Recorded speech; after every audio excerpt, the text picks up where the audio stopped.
मुंबईत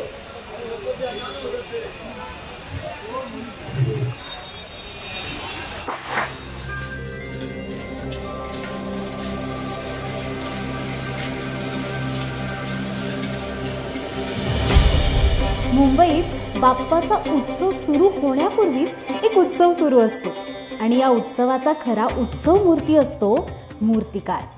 उत्सव म्हणजे सजलेले मंडप, ढोल ताशांचा नाद आणि भक्तांचा बाप्पाशी होऊ घातलेला संवाद. हे सारं तर असतंच, पण बाप्पाचा उत्सव खरा सुरू होतो तो मूर्तिकाराचा मातीला पहिल्यांदा स्पर्श होतो तेव्हा.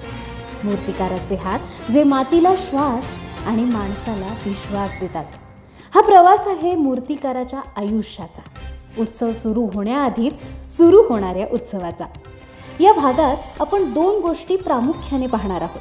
एक म्हणजे परळचं वर्कशॉप, जिथे मुंबईचे सगळ्यात प्रसिद्ध गणपती बाप्पा मूर्त स्वरूप घेतात, आणि दुसरं म्हणजे आपण ज्यांच्याशी संवाद साधलाय ते संतोष दादा, म्हणजेच लालबागचा राजा घडवणारे संतोष कांबळी. पिढ्यानपिढ्या कांबळी कुटुंब लालबागचा राजा साकारत आलं आहे. या कुटुंबातील संतोष कांबळी आणि त्यांच्या हातून निर्माण होणाऱ्या सगळ्या मूर्ती म्हणजे केवळ कलाकृती नाहीत, तर त्या असतात लाखो लोकांच्या भावना, माती, रंग, शिल्प आणि श्रद्धा. संतोष कांबळींचं आणि पर्यायाने प्रत्येक मूर्तिकाराचं आयुष्य म्हणजे सेवाभाव, साधना आणि परंपरेची अखंड वाटचाल असते. आणि या वाटचालीची गोष्टच आज आम्ही तुमच्यासमोर घेऊन आलो आहोत. चला तर मग आज आपण पाहणार आहोत प्रत्येक मूर्तिकाराचं लाईफ कसं ब्युटिफुल आहे आणि मूर्तिकाराचा प्रत्येक दिवस कसा गणेशोत्सव आहे. हॅलो, तर आता आपण आहोत परेल वर्कशॉपमध्ये आणि आपल्यासोबत आहेत कांबळी आर्ट्सचे संतोष रत्नाकर कांबळी सर. मला कायम असा प्रश्न पडायचा की लालबागच्या राजाची मूर्ती कोण घडवत असेल. त्याचे डोळे इतके सुंदर आणि दिपवणारे असतात, तर ती नेमकी कोण घडवत असेल असा मला कायम प्रश्न पडायचा. आणि आज आरपारच्या निमित्ताने आणि थँक्स टू आरपार, म्हणजे मला त्यांना भेटायची संधी मिळाली आणि माझ्यासाठी ही खूप मोठी गोष्ट आहे. कारण वयाची 28 वर्ष मी मुंबईमध्ये राहते आणि लहानपणापासून लालबागच्या राजाची जी क्रेज असते ती बघायला मिळालेली आहे. त्यामुळे आज मी तृप्त झाली आणि मला लालबागचा राजा बघताना जेवढा आनंद होतो तेवढाच सर आज तुमच्याशी बोलताना आनंद होणार आहे. थँक्यू सो मच, तुम्ही तुमच्या कामातनं वेळ काढून आम्हाला आज आमच्याशी गप्पा मारायला आलात त्याबद्दल. सो आपण परेल वर्कशॉपमध्ये आता फिरणार आहोत आणि हळूहळू करून तुमच्याकडनं जाणून घेणार आहोत की नेमकी ही गणपती बनवण्याची प्रोसेस काय असते. कारण आजचा आपला भागच मूर्तिकाराचं मूर्ती घडवतानाचं आयुष्य असा असणार आहे. ते कसं वेगळं असतं, ते कसं ब्युटिफुल असतं, हे आज आपण बघणार आहोत. तर आपण सुरुवात करूया सर. हा परेल वर्कशॉप म्हणून ओळखला जातो, पण ह्याचं नाव कलागंध आहे. कलागंध हे सिद्धेश दिगोळे या मूर्तिकाराच्या फॉर्मचं नाव आहे. बरं. आणि ते प्रत्येक वेगवेगळे मूर्तिकार आहेत, असे 6 ते 7 मूर्तिकार आहेत. प्रत्येकाचा आता जसं माझं कांबळी आर्ट्स आहे, सिद्धेशचा कलागंध आहे, असे वेगवेगळे असे इथे कारखाने आहेत. बरोबर. आणि हे परेल रेल्वे वर्कशॉप गणपतीसाठी फार फेमस आहे. सर्वप्रथम विजय खातू यांचे इथे गणपती बनायचे बऱ्याच वर्षांपूर्वी. तिथून हे आणि इथे त्या विजय काकांमुळे या जागेला खूप महत्त्व आहे.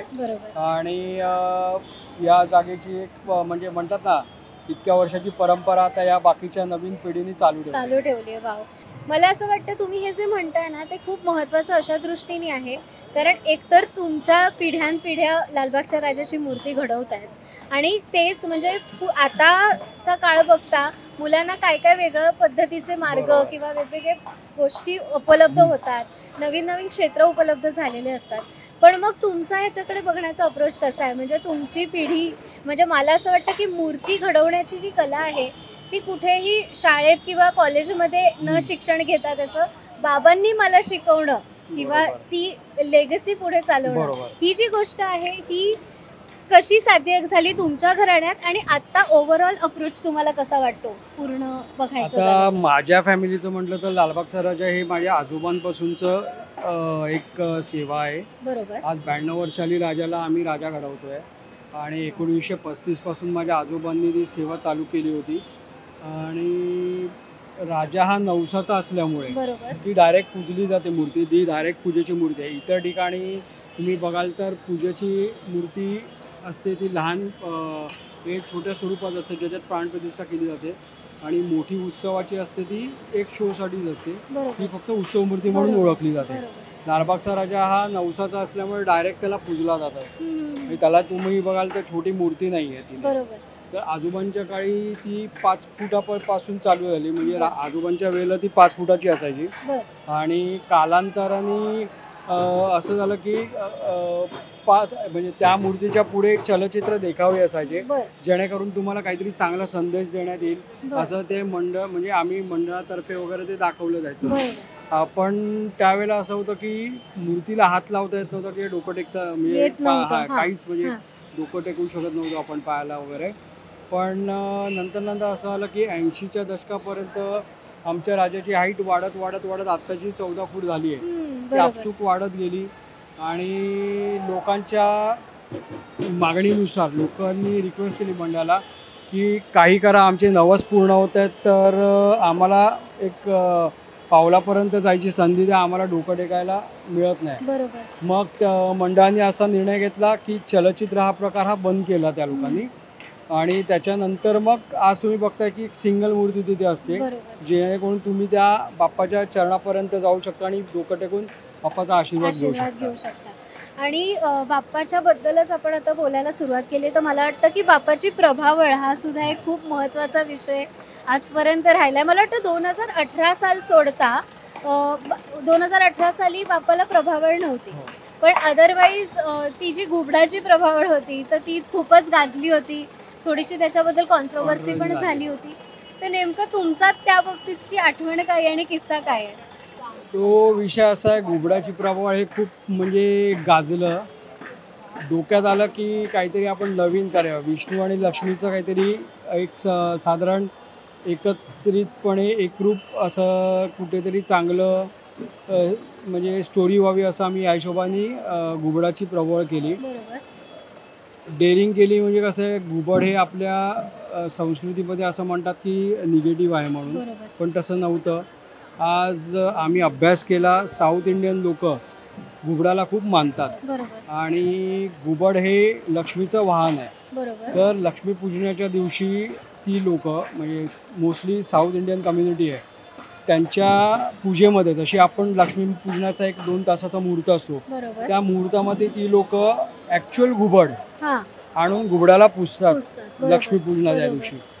तर हा सगळा अभ्यास केला होता आम्ही, आणि माझं एक पर्सनल मत आहे की मी काहीही गणपतीला आम्ही सिंहासनाला लावत नाही, कारण आज इतकी मोठी लेगसी आहे. शेवटी देव आहे, देव हा खेळ नाही आहे, आणि राजा आमच्यासाठी काय आहे ते आम्हाला माहिती आहे, कारण आम्ही जीवापेक्षा जास्त राजाला आम्ही सांभाळतो. तर आपण दरवर्षी काही ना काहीतरी राजाला नवीन द्यायचं असतं, या हेतूने आम्ही तो नवीन कन्सेप्ट केला की आपण यावर्षी घुबडाची प्रभावळ पाठीमागे लावू, म्हणजे विष्णूचं रूप आणि विष्णू आणि लक्ष्मीचं एक साधारण ते आम्हाला तसं रूप दाखवायचं होतं. पहिल्या दिवशी खूप त्रास झाला की लोकांनी हे केलं, अरे तुम्ही असा घुबड कसा लावू शकता राजाच्या प्रभावळीला वगैरे, तो खूप अपशकुनी आहे, अमुक वगैरे भरपूर ऐकायला मिळालं. पण ज्यावेळेला आम्ही सांगितलं की असं नाही आहे, हे लक्ष्मीचं वाहन आहे, आणि त्याचं एक आम्ही कॉम्बिनेशन तिथे दाखवलं आहे विष्णू आणि लक्ष्मीचं, तरी बरेच कॉन्ट्रोवर्सी झाली.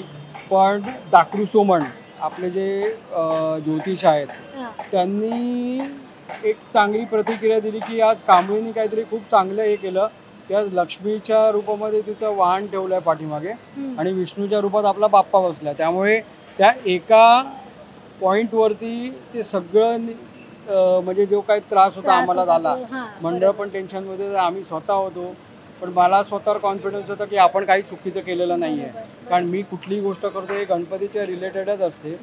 आणि ते नंतर एवढं सक्सेसफुल झालं की आज आम्हाला अभिमान आहे की आपण एक निमित्त झालो, आपली फॅमिली, की आज घुबडावरती जे 300-350 कित्येक वर्षाचं जे निगेटिव्हिटी होती ही कायमची गेली. आज तुम्ही बघाल तर आज लोक ब्रेसलेट, लॉकेट्स, काही नाही, स्पीकर्स वगैरे असे कुठलीही गोष्ट नाही की आज घुबडाच्या आकारात नाही आहे. त्यामुळे ते त्या प्राण्यावर पण म्हणजे एक म्हणतात ना, तो पण एका बंधनात निघून गेला. जिथे राजाच्या आसनावर तो आला तिथून तो त्या बंधनात निघून जाईल. त्याच्यासाठी म्हणजे त्याच्यापेक्षा मोठा आनंद आमच्यासाठी काहीच नाही. तुम्ही एक पांढऱ्या घुबडाचा एक किस्सा सांगितला होता मध्यंतरी. पांढऱ्या घुबडाचं म्हणजे ज्या वेळेला आम्ही घुबडाचं मातीकाम करत होतो माझ्या कारखान्यामध्ये, तर साधारण सोमवार निघून गेलेला आणि मंगळवार उजाडला आणि जस्ट आम्ही बाहेर चहा प्यायला म्हणून बाहेर गेलो, तर माझ्या भावांनी वगैरे सांगितलं, अरे वरती समोरचा कारखाना त्याच्या पत्र्यावरती वरती बघितलं. तर लिटरली मी माझ्या आयुष्यात म्हणजे आम्ही हे घुबडाचं काम करताना फक्त पिक्चरचं रेफरन्स घेतले होते इंटरनेटवरनं. ऍक्च्युअल घुबड मी माझ्या आयुष्यात कधी पाहिला नव्हता. पण तो काय फ्रॅक्शन ऑफ सेकंड म्हणतात ना, की तो घुबड आम्ही तिथे पाहिला व्हाईट कलरचा आणि त्यांनी नुसती मान फिरवली आणि फटकन तो उडून गेला. त्या पण एक आहे की त्या हार्डली 2 ते 3 मिनिटामध्ये मी हे अनुभवलं की आज काही असो, आज बाप्पांनी आपल्याला कुठेतरी चांगला संकेत दिला. आणि सांगतो ना की घुबड हा विषयच नाही आहे, कारण आपल्या इथे काही घुबडाचा विषयच येत नाही, संबंधच नाही म्हणजे आपल्या लालबाग सारख्या एरियामध्ये. पण तिथे आज घुबडाने आम्हाला दर्शन दिलं. पण त्या गोष्टीचा खरंच एवढा इम्पॅक्ट झाला ना की मला आज खरंच अभिमान वाटतो की आज त्या पक्षावरची जे काही निगेटिव्हिटी होती आज ती निघाली आहे. आणि सगळ्यांनी आजपर्यंत आणि पण आज मंडळी ज्या वेळेला मंडळ म्हणतं ना की त्यावेळेला खूप मंडळांनी पण मला थोडं हे झाले, म्हणजे दबाव असा नाही, पण ते पण टेन्शनमध्ये आले, रे तू काय केलंस. म्हणून नाही, मी केलंय ते योग्य केलं. मी माझ्यामुळे तुम्हाला त्रास होईल अशी कधीच गोष्ट केली नाही आणि करणारही नाही. पण आज तेच मंडळ बोलतं की आज जर कुठली प्रबळ आजच्या इतक्या वर्षात जर जबरदस्त झाली असेल तर ती 2008ची 75 वर्षाची आणि घुबडाची. असा हा सगळा विषय. तुमची सगळ्यात लाडकी किंवा आवडती प्रभावळ कोणती होती? माझी अशी सांगायला गेलं तर 2008ची तर होतीच, घुबडाची तर आहेच. गेल्या वर्षीची पण म्हणजे 2024ची जी झाली ती खूप सुंदर, म्हणजे असतात सगळ्यात सुंदर. पण अशा ह्या ठराविक एक 3-4 प्रभावळ आहेत ना की ज्याच्यामध्ये राजा म्हणजे आणि 2011ची ही जी एक प्रभावळ आहे. त्यामुळे आजही मी कधी कोणाला बाप्पाचा फोटो गिफ्ट करायचा असेल तर कधी मी अजूनही त्याच्यामध्ये व्हाईट पितांबर होतं, तुम्ही बघितलं असाल, तो एवढं कॉम्बिनेशन सुंदर दिसत होतं. अजूनही मी भले आज इतक्या वर्ष आली 2024 आला तरी पण लोकांना कधी 2011चाच फोटो हवा असतो. किती छान. म्हणजे ती आपली कला इतकी हवीशी वाटणं किंवा ती इतकी लक्षात राहणं आणि ती इतक्या वर्षांपर्यंत लक्षात राहणं ही खूप महत्त्वाची गोष्ट आहे सर. मला असं वाटतं की म्हणजे आता हेच आपण सगळं लालबागच्या राजाविषयी बोललो, बरोबर. मला तुमच्याबद्दल जाणून घ्यायचंय की तुमची ऍक्च्युअली मूर्ती घडवण्याची सुरुवात कधी झाली, म्हणजे कितव्या वयापासून, किंवा तुम्हाला काय धडे दिले गेले होते आणि तुम्ही पहिले ऑब्झर्व करायचा किंवा तुमची पद्धत काय होती पूर्वीपासूनची राहिलेली आणि तुमच्याकडे ती पास ऑन कशी झाली कला? मी या क्षेत्रात नव्हतोच खरं. मला प्लॅस्टरचं म्हणजे मी प्लॅस्टर वगैरे काय माझा संबंधच नव्हता. मी माझ्या फॅमिलीच्या काही पर्सनल इश्यूजमुळे मी या बिझनेसमध्येच नव्हतो. माझी सगळे विचित्र सगळे कारभार होते.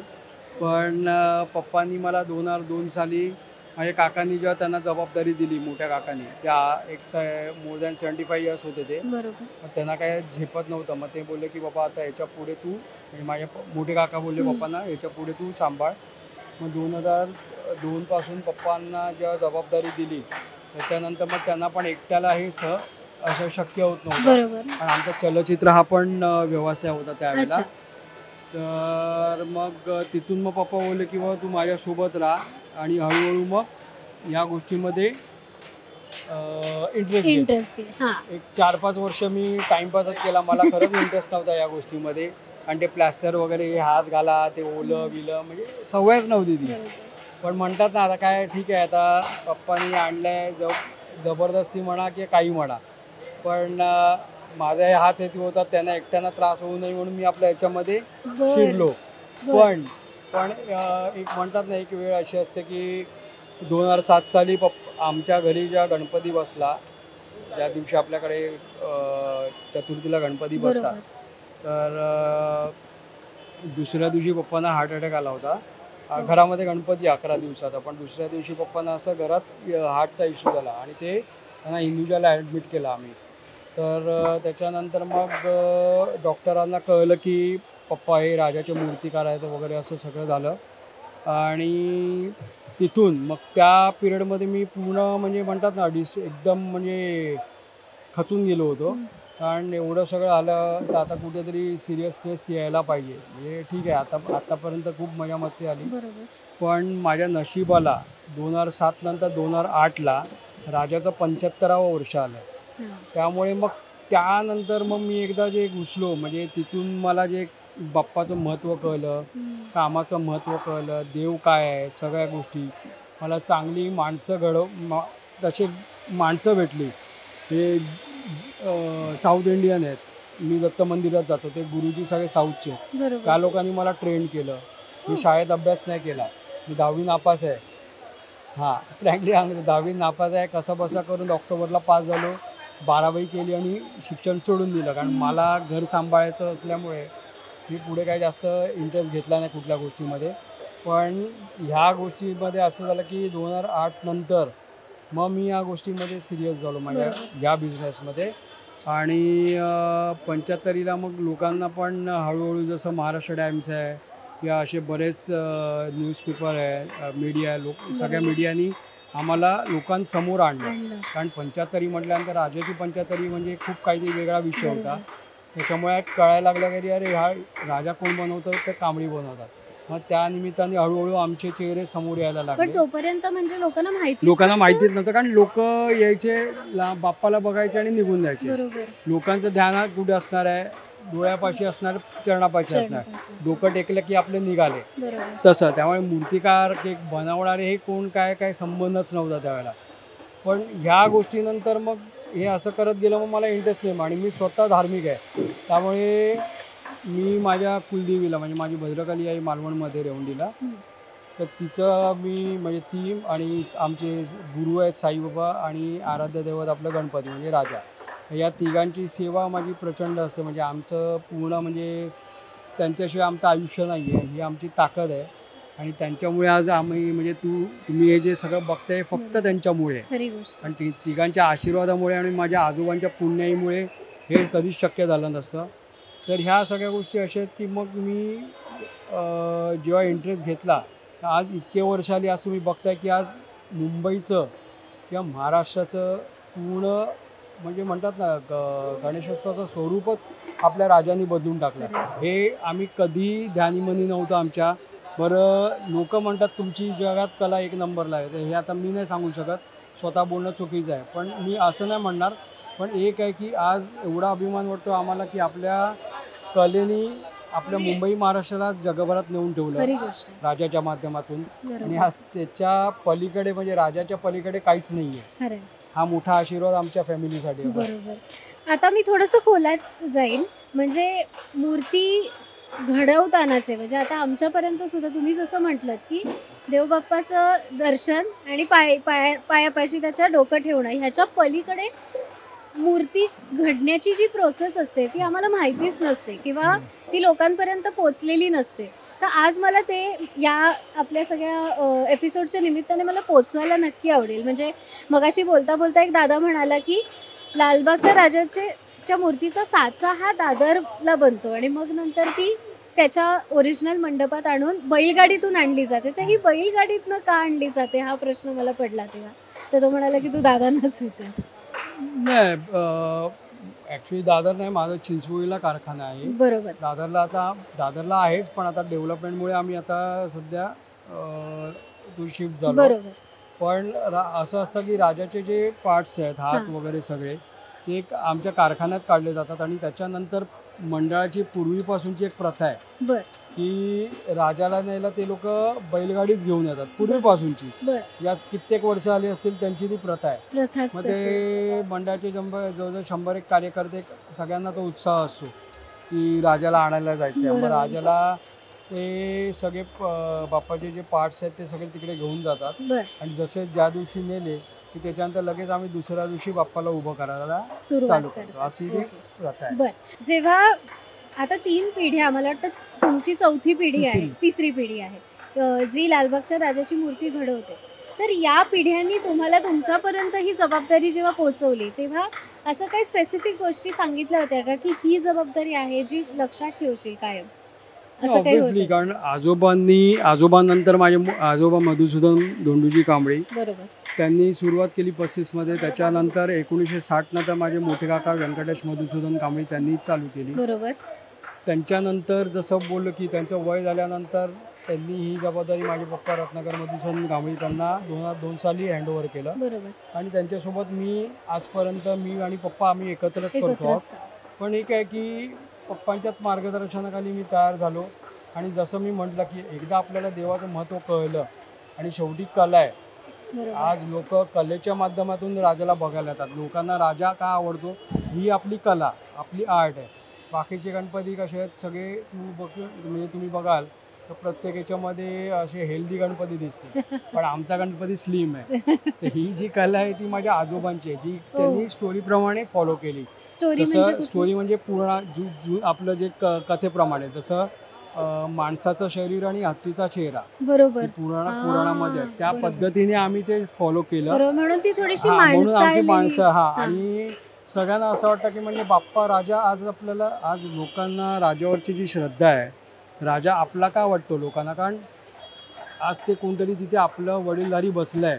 म्हणजे कोणाला तो वडिलांच्या प्रमाणे आहे, कोणाला भावाच्या प्रमाणे आहे, कोणाला हे जो तो आपापले म्हणजे व्यक्त करतात. बरोबर. आणि राजाबरोबर म्हणजे म्हणतात ना, राजाला एकदम फ्रेंडली आहे. राजा असं सगळ्यांसाठी फ्रेंडली आहे. बरोबर. त्यामुळे जो तो लहान मुलगा पण राजाला एकदम आपल्या म्हणजे म्हणतात ना मोठ्या भावासारखं ट्रीट करतात, कोणी वडिलांसारखं. म्हणजे हे एक समाधान वाटतं की आज तुम्ही बघाल तर जसं राजाची पूजा होते त्याच्यानंतर जे पब्लिक आल्यानंतर ते त्याच्या चेहऱ्यावरची जे तेज आहे ते खूप वाढतं. आणि ॲक्च्युअली लाईफ म्हणजे तिथे खरंच कोणतरी बसलाय असं तुम्हाला फील होतो. हे मी स्वतः पण अनुभवलं आहे. कारण काय असतं की जेवढे भक्तगण तुमच्या दर्शनाला येणार तेवढा देवावर पण तेवढाच प्रभाव होतो. बरोबर.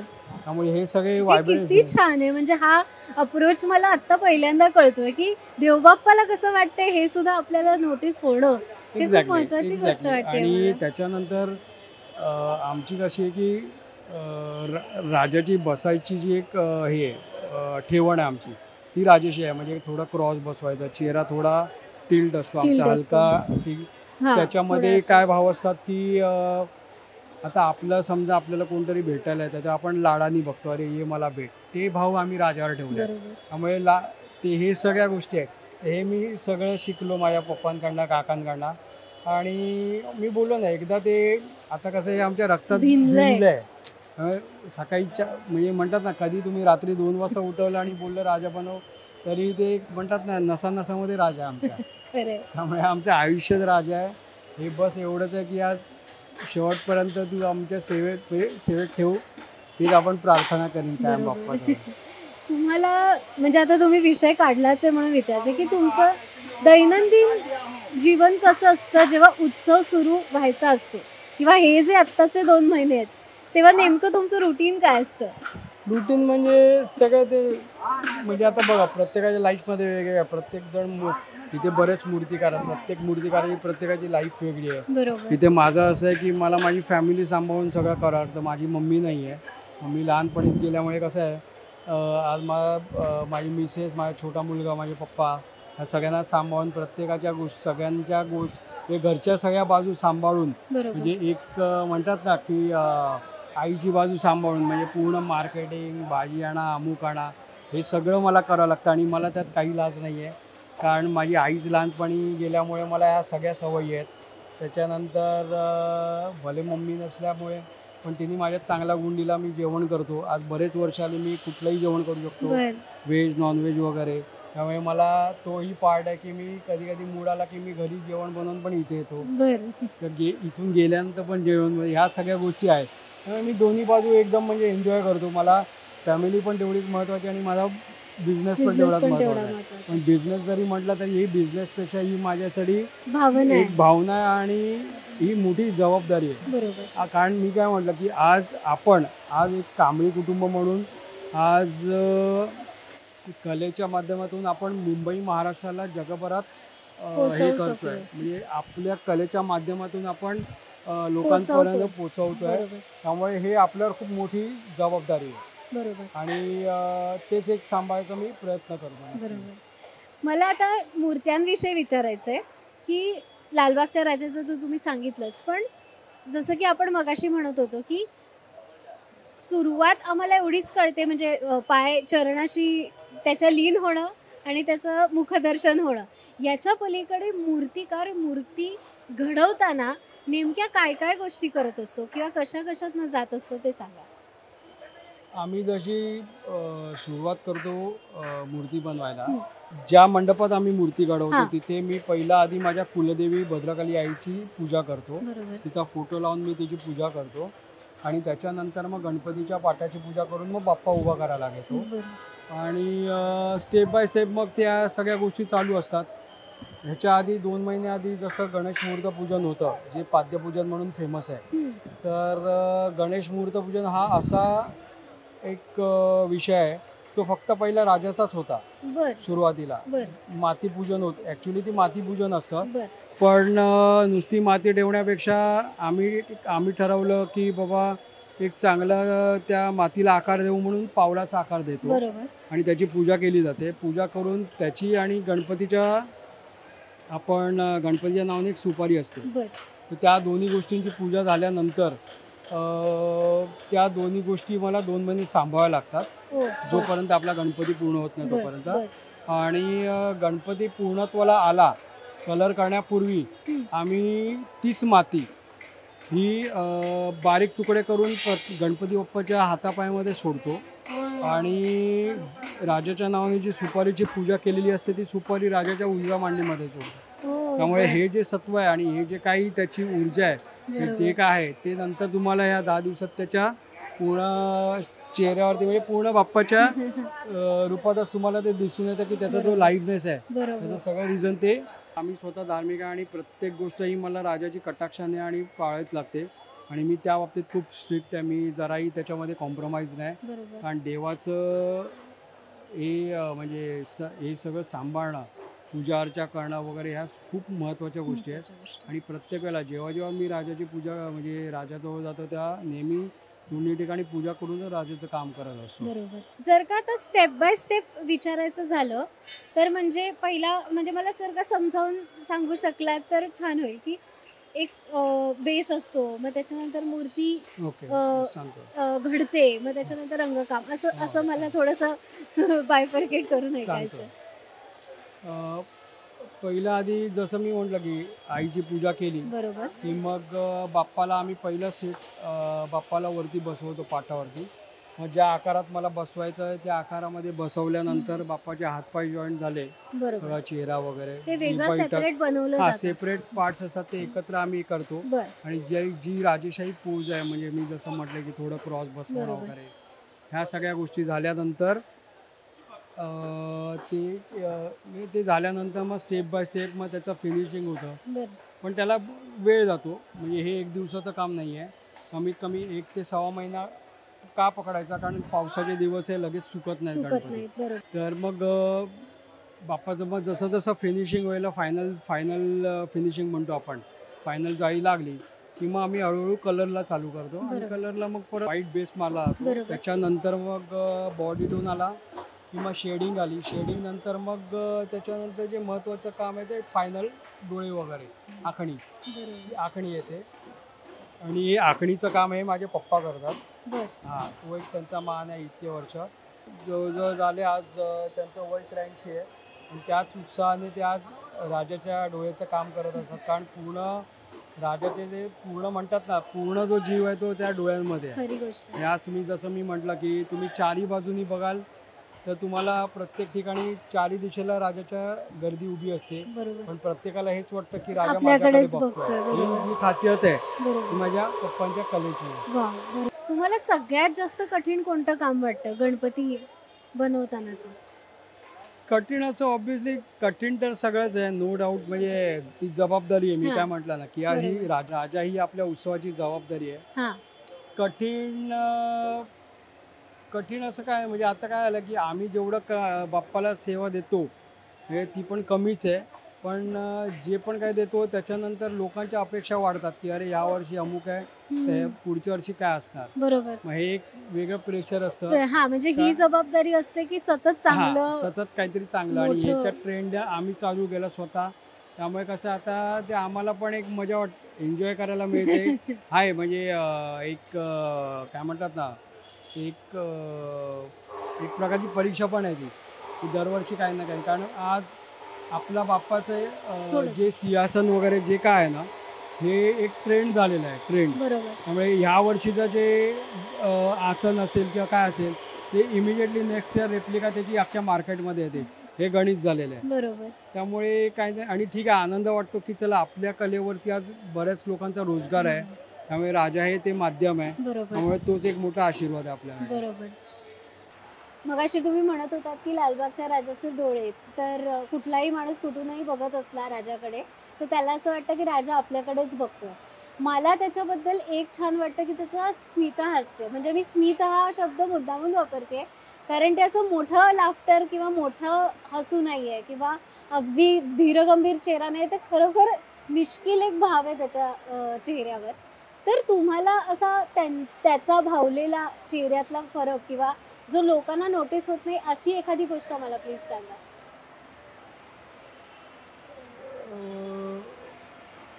एक तर ती राजाची चेहऱ्यावरची जी ठेवण आहे ती आम्ही अशा पद्धतीने ठेवली आहे की त्याचा हसरा चेहरा, त्याचा स्मितहास्य.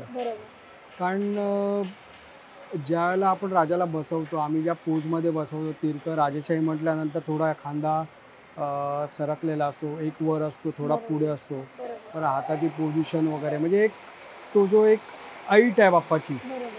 तर त्याच्यानंतर जसं म्हटलं की मेन चेहऱ्यावर सगळा खेळ आहे. चेहराच बाप्पाचं एक आयडेंटिटी आहे.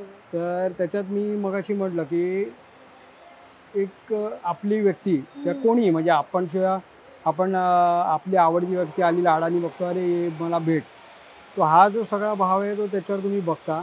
आणि त्याच्यात जो एक आनंद आहे लोकांना की आज राजा प्रत्येकाला आपला का वाटतो, तर त्याचं हे रिझनच आहे की आज राजाचं राजपण आणि त्याचं जे एवढं जे तेज आहे चेहऱ्यावरचं ते आपसूक लोकांना आपलं वाटतं. कोणतरी आपलीच व्यक्ती बसली आहे, वडीलधारी व्यक्ती बसली आहे, ही आपली म्हणजे आपलं इतकं म्हणजे आपल्यावर प्रेम करते आहे आणि आपल्यावर एवढा जीव लावते आहे, हे लोकांना असं त्याची प्रचिती येते. म्हणून आज राजावरचं एक श्रद्धा आणि जी एक भक्ती आहे ती लोकांपर्यंत भरपूर वाढलेली आहे.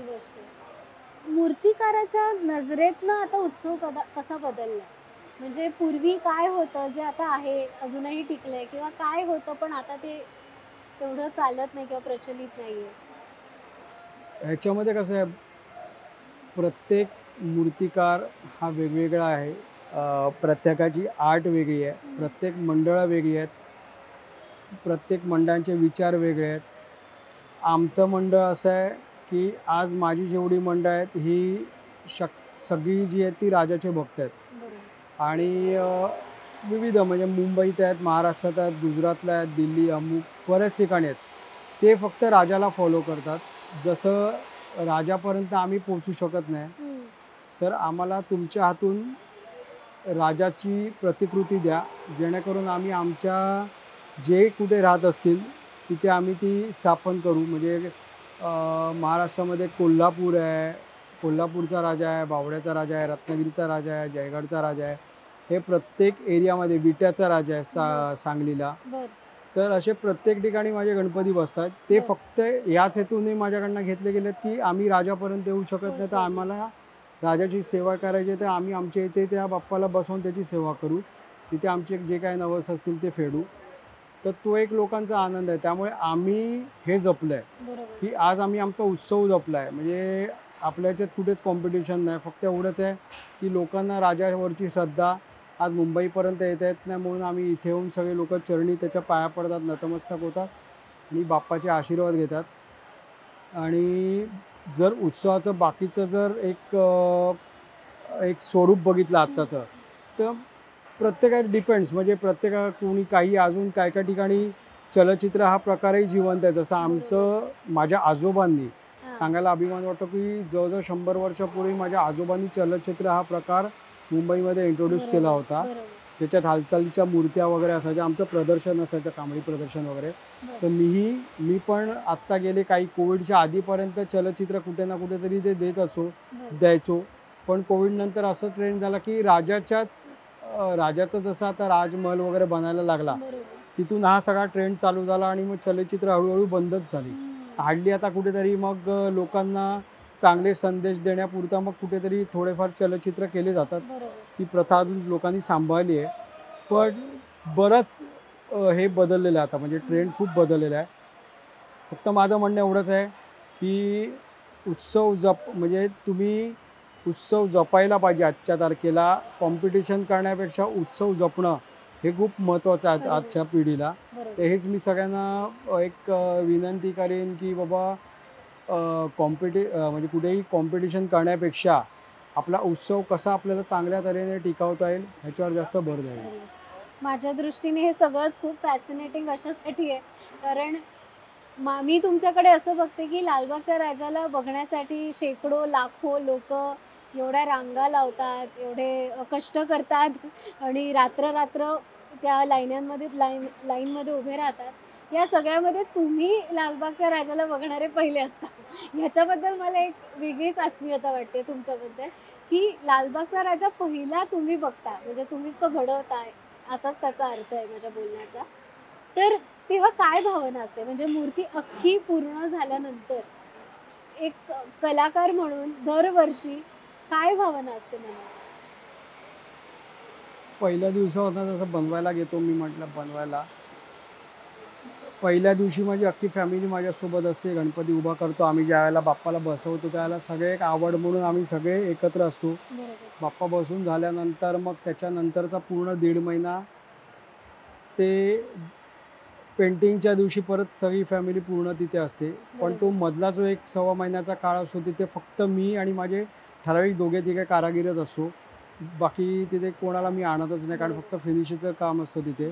पण कधी असं असतं की ज्याला कोणीच तिथे नसतं तेव्हा पण मी एकटा बसलेला असतो बाप्पावर.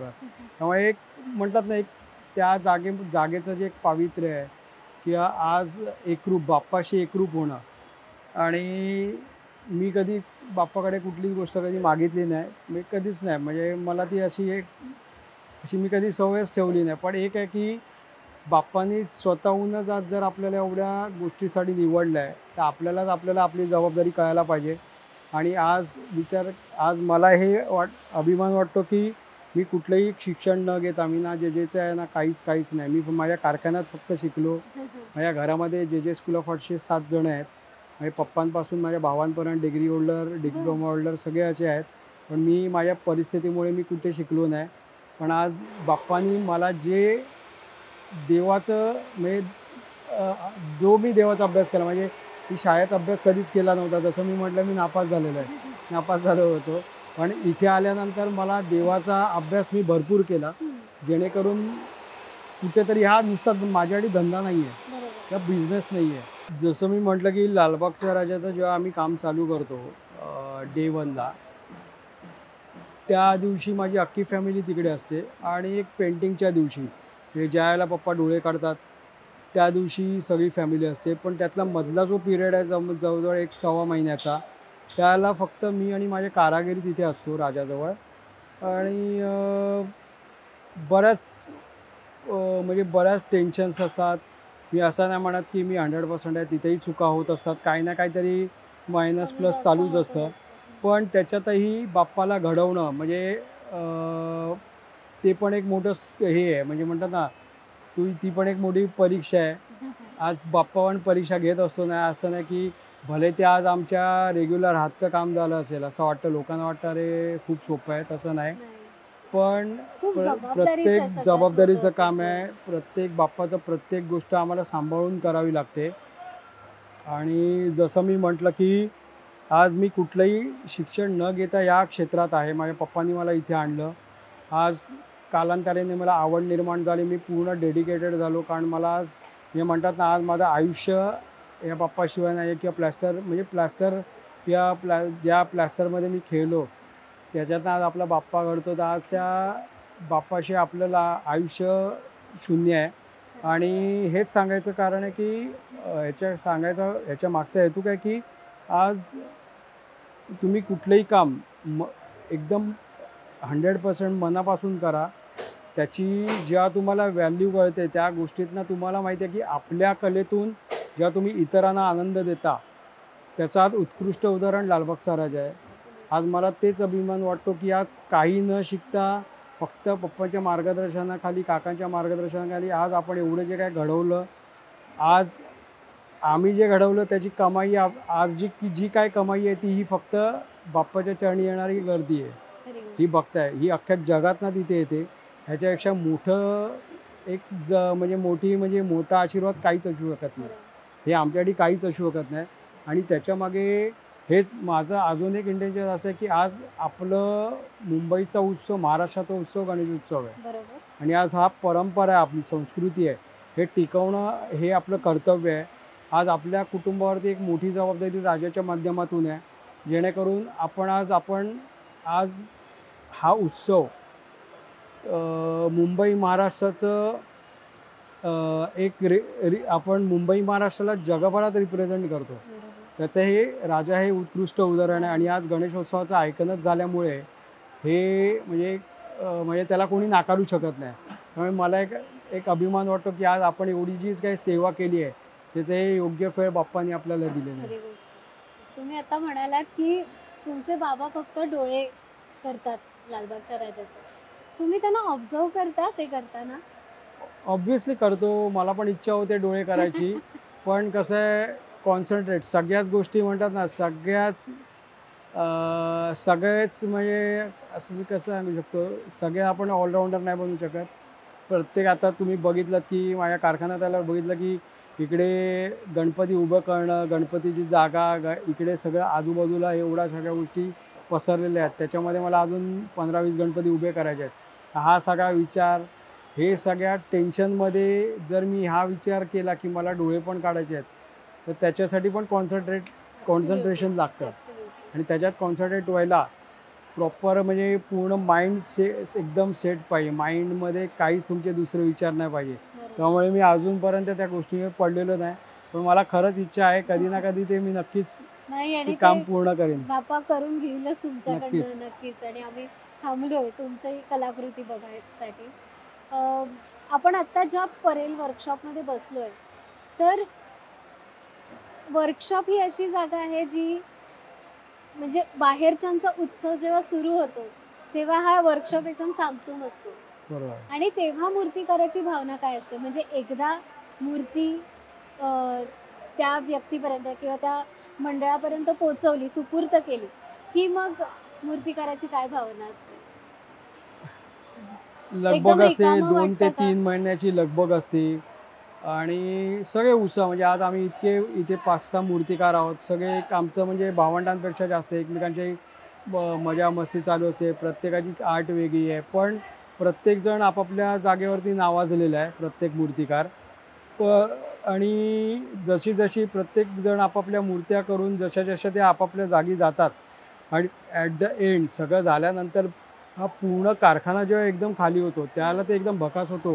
त्याला आम्हाला खरंच ते असं म्हणजे म्हणतात ना, ती जागा बघायची इच्छा होत नाही. आणि ते पूर्ण तिथे सगळे 2-2, 3-3 महिने बाप्पाशी एकरूप झालेले असतात. कलाकार असो, ते आमचे मूर्तिकार असो, ते काम करणारे कारागीर असो, सगळे एकजीव झालेले असतात बाप्पाच्या कामामध्ये. प्रत्येकाचं एक रिलेशन, एक फॅमिली बॉन्डिंग झालेलं असतं सगळ्यांची एकमेकांची. ती एक मजा मस्ती सगळं चालू असते इकडे. पण ज्या दिवशी सगळी बाप्पा इथून निघाले आणि आपापल्या जागी जाऊन बसले की मग एकदमच ते एकदम पूर्ण म्हणतात ना, माइंड ब्लँक होऊन जातं की बाबा कुठेतरी काय म्हणतात ना, त्या मनावर आम्ही दगड ठेवून आपली ती सगळे गणपती बाप्पा गेल्यानंतर आम्हाला हा परिसर म्हणजे इच्छा होत नाही हा परिसर बघायची. कारण पूर्ण सगळा चुकचुकाट असतो आणि सगळी शांतता असते, भयान शांतता असते. त्यामुळे हा परत दिवस कधी येईल, पुढे परत हे दिवस गेल्यानंतर पुढचा गणपती बाप्पा कधी येईल याची आम्ही कायम वाट बघत असतो. वर्षभरात. आणि मला वाटतं वर्षभराची ही प्रोसेस नसेल ना, नाही, की मला वाटतं जून महिन्यामध्ये सुरू हो होतं. जून पासून चालू होतं साधारण. कारण जून पासून मग ऑगस्ट सप्टेंबर मध्ये गणपती बसतात तोपर्यंत. मग त्या दरम्यान म्हणजे जून मध्ये ही प्रोसेस सुरू होते, त्याच्या आधी आणि सप्टेंबर महिन्याच्या नंतर तुमचं म्हणजे तुम्ही काय कामं करता, मूर्तिकार काय कामं करता?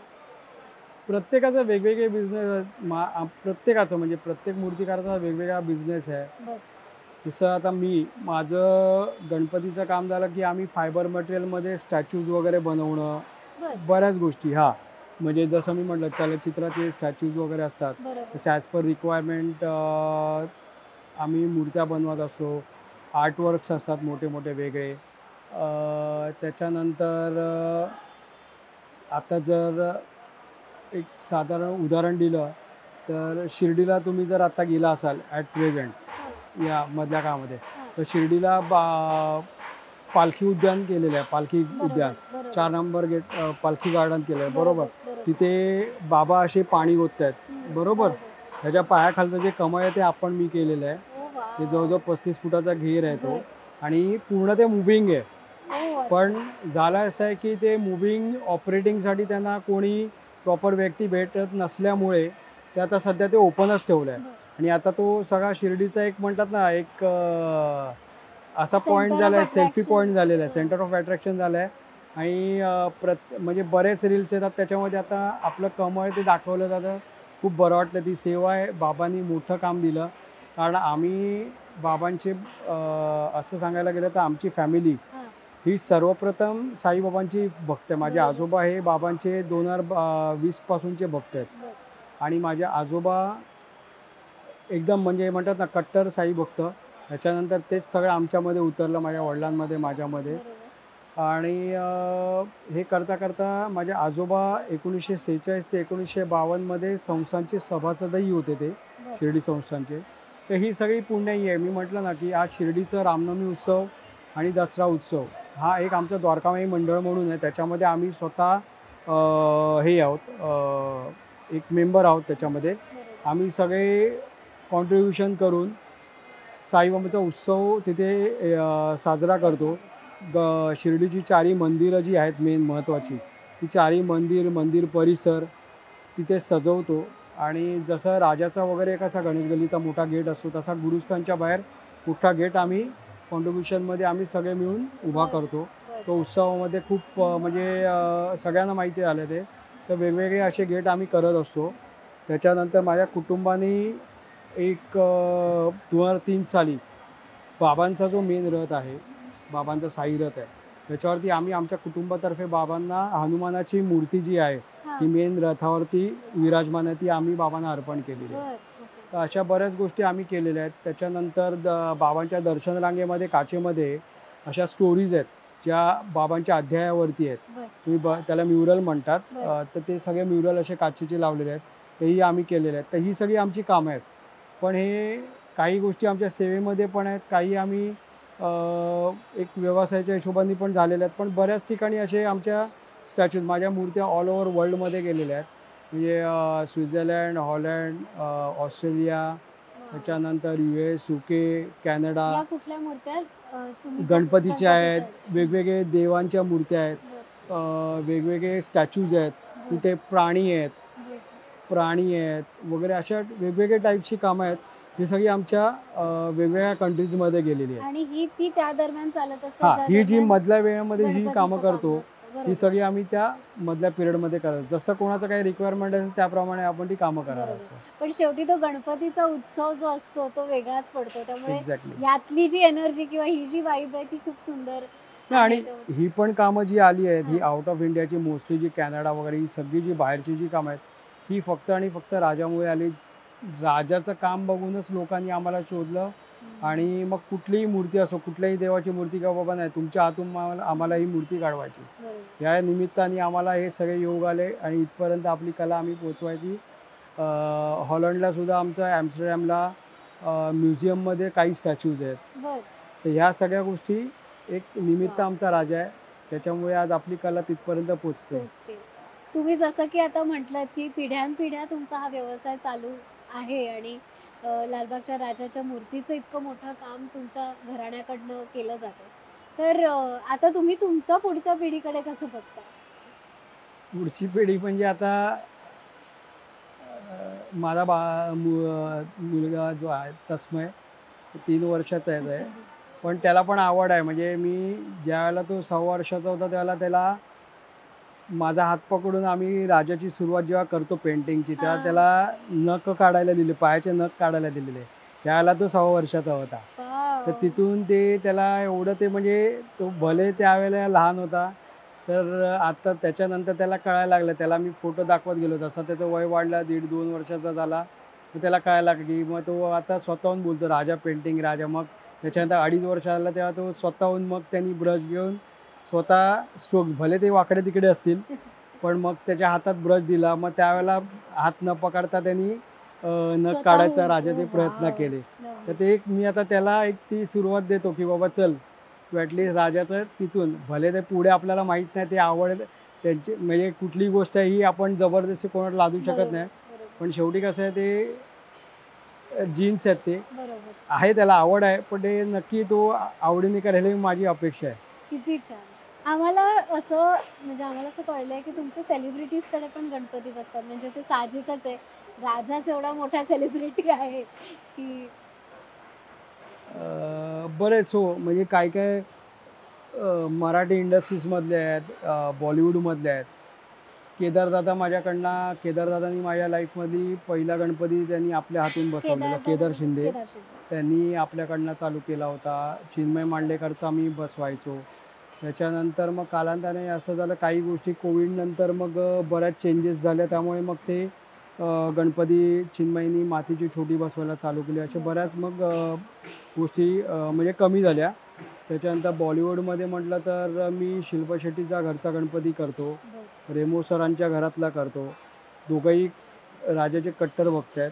आणि शिल्पाचं असं होतं की शिल्पा शेट्टीचं एक तिने नवस केला होता राजाला, ज्याला मी राजकुंद्राशी लग्न करणार, ज्या दिवशी होईल त्याच्यानंतर तुला जो घडवतो त्याच्या हातूनच मी तुझी प्रतिकृती माझ्या घरात स्थापन करणार. या हिशोबाने म्हणजे ती एक त्यांचं जसं इच्छा पूर्ण झाली, लग्न झालं, आणि मग तिथून 2010 पासून ते आत्तापर्यंत त्यांनी माझ्याकडनं ते आपल्या कारखान्यात येतात, स्वतः नवरा बायको गणपती घेऊन जातात. तर ती एक त्यांची इच्छा पूर्ण झाली. तर असे बरेच. त्याच्यानंतर रतन टाटा सरांच्या घरी माझ्या 1 वर्ष गणपती बसला होता. त्यांचे जे केअरटेकर आहेत राजन म्हणून, जे त्यांना सांभाळायचे स्वतः, म्हणजे त्यांच्याशिवाय ते म्हणजे म्हणतात ना, एक त्यांच्या हातून पाणी पिणं, त्यांच्याशिवाय ते त्यांचं म्हणजे कोणीच नाही. तर ती व्यक्ती एवढी हे होती की त्यांची इच्छा होती की माझ्या हातून गणपती बसवावा, पण तो गणपती बसायचा रतन सरांच्या बंगल्यामध्येच. एवढं त्यांना ते मुलासारखं मानायचे. तर तो मला एक चांगला योग आला की मी आज त्यांना भेटायला गेलो बंगल्यावरती. त्यांनी मला भेटायला बोलवलं. म्हणजे जसं माझी ओळख सांगितली, तर मला एक इच्छा होती की ॲटलिस्ट 1-2 मिनटं का होईना मला सरांना भेटता येईल का, म्हणजे ते अशा म्हणजे देवालाच भेटण्यासारखं होतं ते. तर मग त्या राजन सरांनी ते सगळं त्यांना सांगितलं की अशी अशी व्यक्ती तुम्हाला भेटायला इच्छुक आहे वगैरे. मग ते बोलले ठीक आहे, घेऊन ये वगैरे. पण ज्यावेळेला मी रतन सरांना भेटलो, अक्षरशः मी सांगतो ना की मला देव भेटला, मी एवढंच सांगेन. त्याच्यानंतर मी 2 दिवस झोपलो नव्हतो, म्हणजे प्रश्नच नाही. कारण ज्या व्यक्तींनी माझ्या खांद्यावर हात ठेवला आणि फोटो काढायला एक संधी दिली, त्याच्यापेक्षा मोठं हे म्हणतात ना, मोठं अचिव्हमेंट माझ्या लाईफमध्ये काहीच नाही आहे. तर खूप मोठा अविस्मरणीय क्षण होता ज्याला मी त्यांना भेटलो. पण असे बरेच लोकांसाठी मी गणपती करतो. उदयदादा सामंत आता औद्योगिक मंत्री आहेत, त्यांचा स्वतःचा गणपती, ते स्वतः अध्यक्ष आहेत. त्यांचा 2012 पासून रत्नागिरीचा राजा मी करतो आहे. छगन भुजबळ साहेबांचे गणपती आम्ही गेले 75 वर्ष आमची फॅमिली बनवते, ते स्वतः अध्यक्ष आहेत अजूनही. असे बरेच मिनिस्टर्स आहेत, सेलिब्रिटीज आहेत, प्रत्येक क्षेत्रात ना कोण ना कोणी, IAS ऑफिसर्स आहेत, कलेक्टर्स आहेत. तर ह्या सगळ्या लोकांना भेटायची संधी मिळाली. मला या गोष्टी म्हणजे IAS IPS किंवा हे डेझिग्नेशन पण मला म्हणजे काय असतं हे माहिती पण नव्हतं. पण ह्या एका बाप्पामुळे अशा व्यक्ती माझ्याकडे आल्या, त्यामुळे मला ह्या गोष्टी कळायला लागल्या की बाबा ही व्यक्ती अमुक आहे, ही व्यक्ती तमुक आहे. तर एक समाधान एवढंच आहे की आज एवढ्या मोठ्या हे ज्या लोकांपर्यंत आपण पोहोचू शकत नाही ती लोक आपल्यापर्यंत येऊन आपल्याकडनं गणपती घेऊन जातात, हीच माझ्यासाठी मोठी गोष्ट आहे. मस्त आहे हे, खूप मस्त. तर यातलं कन्क्लुजन काढायचं झालं तर हेच आहे की मूर्तिकाराचं मूर्ती घडवतानाचं आयुष्य किती ब्युटिफुल आहे हेच दाखवण्याचा प्रयत्न आज आमच्या या सेगमेंटमधनं आम्ही केला आहे. त्यासाठी आम्ही परेल वर्कशॉपमध्ये आलो. इथे मूर्ती घडतानाचे काही प्रसंग तुम्हाला दाखवू शकलो.